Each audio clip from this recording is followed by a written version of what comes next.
দেখো কালকে যাব বউ ভাতের অনুষ্ঠানে, তো তার জন্য আজকে একটা শাড়ি কিনে নিয়ে এসেছি। না আগে শাড়িটা দেখাবো না, আগে দেখাবো তোমাদের দাদা ভাইয়ের জামাটা।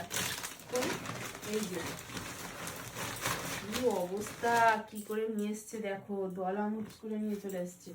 এই যে এই হচ্ছে শার্টটা কিনেছে, মানে হাফ হাতা শার্টটা কিনেছে। দেখো শার্টটা খুবই সুন্দর, ভালো লাগছে। না পড়লে বুঝবে না যে কেমন। হ্যাঁ না পড়লে বুঝবে না, মানে না পড়লে বুঝবে না সেটা বলো। তো এইখানে আবার এই যে আমার জিম করার জন্য মোজা কিনে নিয়ে এসেছি এক সেট।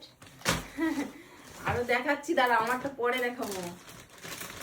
তারপরে এইরকম মেয়ের জন্য এই যে একটা জামা কিনে নিয়ে এসেছি। মেয়ের জামাটা খুবই সুন্দর হয়েছে। এটা মেয়ে উপরে এই যে একটা ইয়ে মতন জ্যাকেট টাইপের সাদা। এটা শাড়িটা তারপরে দেখাচ্ছি আমার শাড়ি।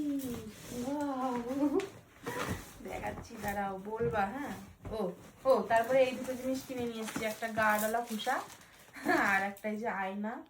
বাপরে কি ভালো হয়ে গেছি।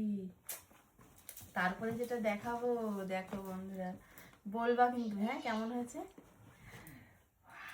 এই দেখো দেখেছো, দেখো শাড়িটা দেখো।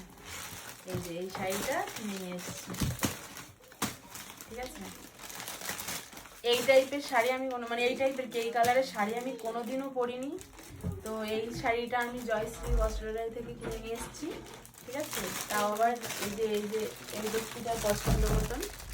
কেমন হয়েছে জানিও শাড়িটা খুবই পছন্দ। কালকে আমি বিয়ে মানে বউ ভাতে পরে যাবো।